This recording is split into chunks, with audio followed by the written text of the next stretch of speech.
Halo, Shalom seluruh warga GKJ Gandaria. Apa kabarnya semua hari ini? Semoga semuanya senantiasa diberikan perlindungan oleh Tuhan. Iya, perkenalkan, saya Anta, atau nama lengkap saya Ananta Setia Pradana.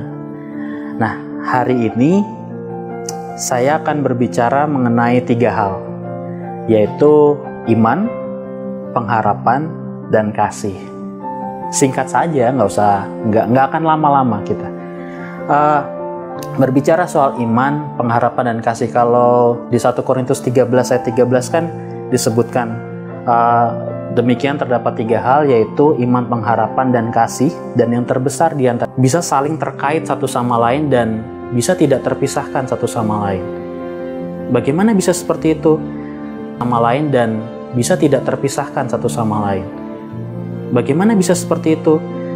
Di sini saya akan memberikan kesaksian bagaimana hidup saya merefleksikan ketiga hal tersebut.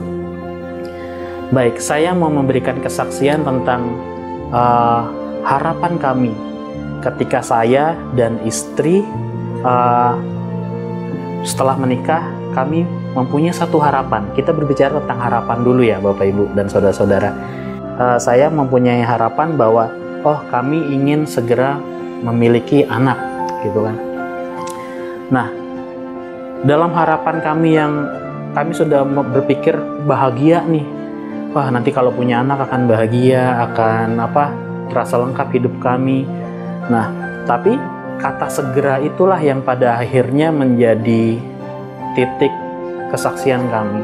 Kenapa kata segera itu pada akhirnya yang menjadi poin penting adalah segera itu adalah keinginan kami, harapan kami untuk segera mempunyai anak. Namun ternyata Tuhan nggak kasih segera, gitu kan. Nah, ini yang menarik. Yang menarik adalah ketika apa yang kita harapkan itu belum menjadi jawaban Tuhan. Kalau kita bilang kita maunya segera, tapi Tuhan bilang belum. Nah, disinilah terjadi di mana rasa khawatir, kadang rasa was-was. Pada waktu itu kami dikaruniai anak itu adalah setelah 1 tahun pernikahan kami. Tepat 1 tahun setelah kami menikah, baru pada waktu itu istri hamil, gitu. Nah, dalam perjalanan 1 tahun ini sebenarnya kan ada yang berpikir itu mah masih cepet mas, itu mah masih masih dikasih Tuhan cepet lah buat dapat anak. Cuma dalam perjalanan 1 tahun itu ternyata kita tidak merasakan suatu hal yang mudah-mudah aja gitu kan dalam perjalanannya. Kenapa nggak mudah saya bilang gini? Terkadang yang membuat kami khawatir, kami merasa tertekan adalah bukan kenyataan bahwa Tuhan itu sudah belum memberikan kami anak. Bukan itu sebenarnya yang membuat kami khawatir, kami merasa tertekan. Tapi adalah bagaimana ketika kami bertemu orang lain, selalu akan muncul pertanyaan, sudah isi belum? Sudah punya anak belum? Nah, dari situlah sedikit banyak pertanyaan itu, pernyataan-pernyataan seperti itu memberi tekanan pada kami. Aduh, iya nih.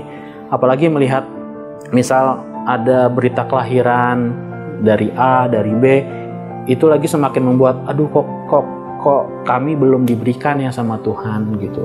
Kok harapan kami masih belum dikasih sama Tuhan gitu. Nah, itulah di tengah pengharapan kami yang kami tetap berharap, tapi kami merasa tertekan di dalamnya gitu. Disitulah ada yang mengingatkan gitu bahwa berharaplah senantiasa dan jangan hilang imanmu atas harapan itu gitu. Disitulah kami berpikir, benar juga gitu kan. Selama ini ketika kami mendengar statement, ketika kami mendengar pertanyaan dari orang lain mengenai hal yang tadi, selama ini kami tertekan. Tapi dengan masukan dari seseorang itu, kami jadi berpikir, bagaimana kalau kita menjadikan pertanyaan-pertanyaan itu sebagai doa untuk kami. Jadi kita memasukkan ke dalam diri kami sebagai suatu hal yang positif. Mereka berdoa buat kita, bahwa mereka mendoakan kita untuk segera punya anak. Dan disitulah iman kami terus menjadi semakin tebal gitu. Kita terus berharap Tuhan, seberapapun waktu yang Tuhan kasih sama kami, ya kami siap gitu. Mau sekarang ataupun nanti, kami siap dengan waktunya Tuhan. Kami sampai pada titik itu di mana kami benar-benar berserah. Itulah iman yang kata iman yang kami mau tekankan di sini. Berserah sepenuhnya pada rencana Tuhan gitu. Bukan lagi pada rencana kami yang tadi saya bilang di awal, kita mau segera. Bukan, tapi saat ini adalah bagaimana Tuhan punya waktunya sendiri atas hidup kami. Tuhan punya waktunya sendiri untuk bekerja dalam kehidupan kami. Dan saat itulah iman kami, iya Tuhan, kami siap, kami mau ikuti rencana yang Tuhan mau, ikuti rencana yang sudah Tuhan tetapkan atas hidup kami. Dalam hal Tuhan memberikan kami keturunan atau anak.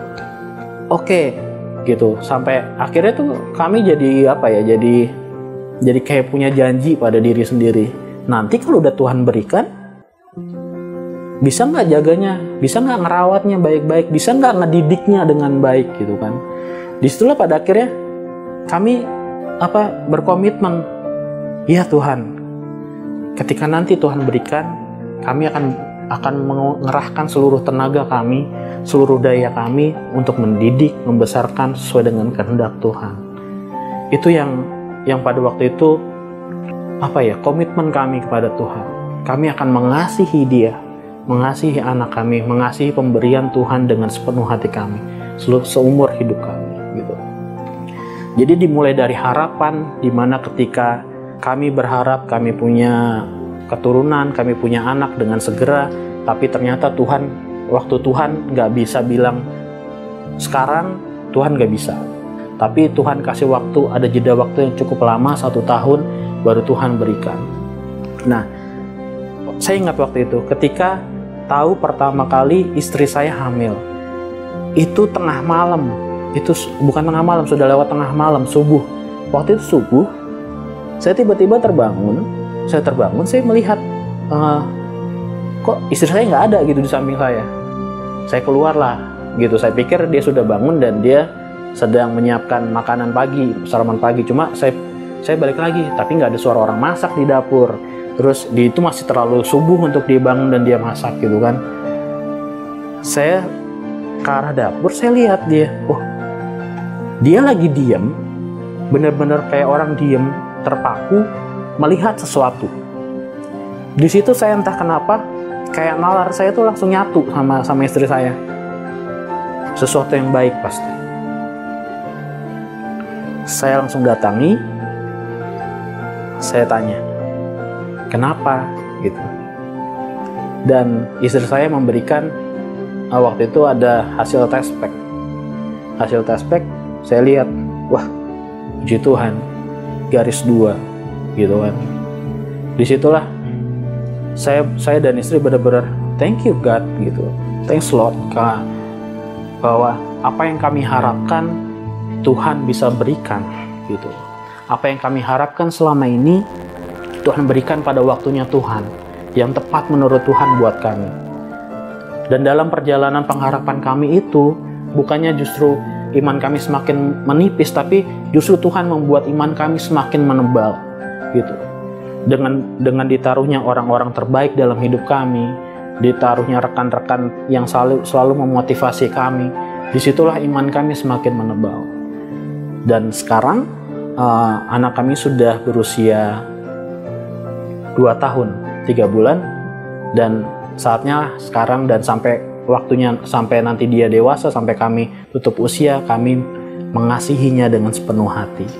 Itu jadi dalam hal ini, bagi yang masih berharap atas apapun dalam kehidupan, jangan pernah padamkan harapan itu selama harapan itu adalah sebuah kebaikan. Itu yang pertama. Yang kedua adalah jangan pernah kehilangan iman kepada Tuhan atas pengharapan yang tadi sudah Bapak Ibu dan saudara-saudara inginkan gitu, atas harapan tersebut. Nah, kalau berbicara pada statement awal saya tadi, di antara ketiganya, kasih adalah yang paling utama. Yes, saya bilang, bagaimana kita bisa bilang kita beriman sama Tuhan kalau kita tidak mengasihi siapapun? Tidak mengasihi saudaramu, tidak mengasihi keluargamu, tidak mengasihi orang-orang yang Tuhan berikan dalam hidupmu. Iman itu akan menjadi mati ketika kasih tidak bisa diaplikasikan dalam kehidupan kita. Begitupun juga dengan pengharapan. Pengharapan tanpa kasih hanya akan menjadi pengharapan yang kosong. Gak akan jadi apa-apa, tidak akan jadi manfaat apapun bagi hidup kita. Karena apa? Kita berbicara jauh ke depan ketika nanti pada akhirnya kita dipanggil oleh Tuhan. Ketika kita sudah sampai pada kerajaan sorga, katakanlah kita sampai di sorga nih, iman. Kita udah ada di hadapan Tuhan gitu. Butuh iman apa lagi nanti di surga gitu loh. Kita udah ada sama-sama Tuhan gitu kan. Harapan. Mau harap kebahagiaan apa lagi gitu ketika kita sudah di surga. Berarti kan semua kebahagiaan sudah kita dapatkan gitu. Lalu apa yang akan tertinggal di dunia ini? Kasih. Bagaimana kita mengasihi orang lain? Bagaimana kita meninggalkan kasih itu di dunia ini? Itulah yang akan menjadi peninggalan kita.